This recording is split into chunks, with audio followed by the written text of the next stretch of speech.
You know that feeling when you are in a romantic relationship or a friendship or a dynamic with someone, and it just becomes clear to you that you are in a toxic relationship with this person. So the dynamic is dysfunctional, it's causing you to feel confused and sad all the time, it's affecting your self-esteem, it's affecting your mental health. You know that and you see that, but for whatever reason, you just don't manage to let go. If that sounds familiar, then this video today is for you. As always, if you enjoy my content, feel free to support it in some way, such as liking, commenting, or subscribing. Your support is so appreciated and really helps for me to continue to create these episodes.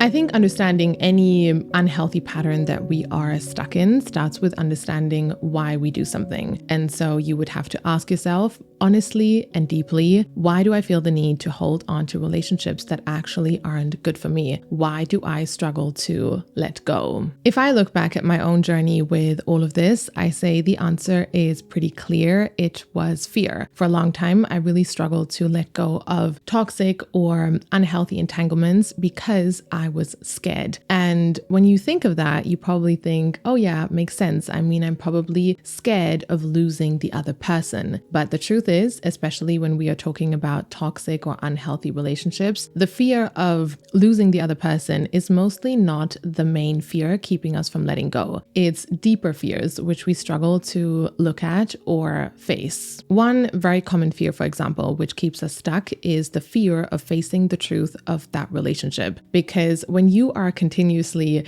going back and still investing and trying to fix things and not letting go, it really allows you to keep up this illusion that things aren't as bad as they really are, or it's not as toxic as it really is, or you're not as hurt as you really are. Otherwise, you would have already let go if it really were that bad, or at least that's what you can keep telling yourself by not letting go. Another very common fear that keeps us from letting go is the fear of how the other person will react if we do decide to step away. Because the truth is, at the end of the day, toxic relationships are not built on a foundation of mutual respect or love and understanding. They're mostly built on a foundation of power dynamics and control and fear and attachment and all of those things. And so there is some deeper part of us that is really scared of the consequences that will come our way if we decide to no longer play into that cycle. Will the person we are looking to step away from completely turn their back on us? How will they react? What will they do? Who will they turn against us? How angry will they be? How far would that anger make them go? Like, those are also all fears that keep us from letting go.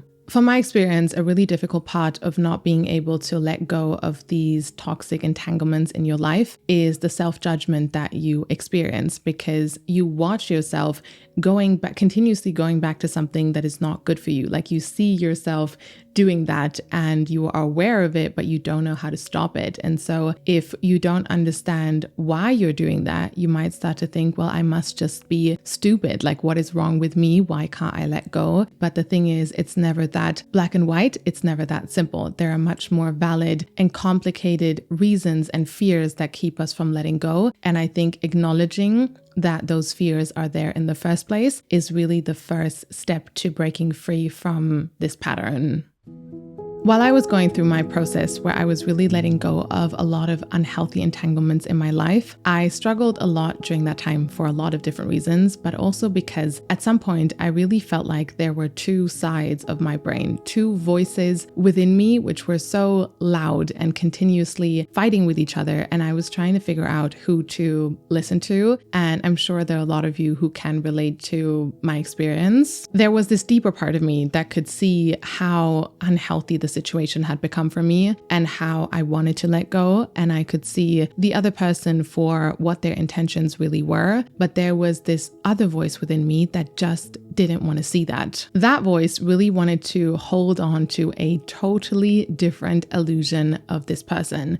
That voice wanted to see them as someone who doesn't mean it that way, someone who is trying their best, someone who is actually giving so much. And again, if you relate to this, then you know it's such a mindfuck when you have both of those voices fighting within you and you're just not sure who to listen to. Something that helped me understand this so much was an idea that a therapist who I worked with for a little while told me. She said, when you are in toxic or unhealthy relationships for longer periods of time, at some point you start to take on how the other person sees themselves. So if the other person who you are looking to step away from lives in this illusion, I guess, that they are trying their best and there is nothing wrong with them and they are a great, healthy person, you are the problem. If you are in that for long enough, you start to take that on and you start to see the person not as who they really are, not even as who you want them to be, but as how they see themselves. And that's why you feel like you have those two voices within you fighting with each other, because there is this deeper part within you that can see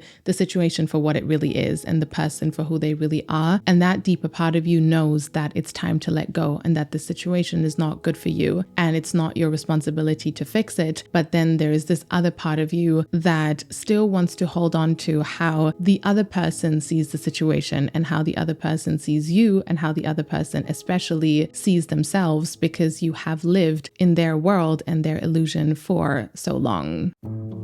The journey of letting go of toxic entanglements in your life can be so difficult and complicated, and there are so many more aspects that we could talk about when it comes to this.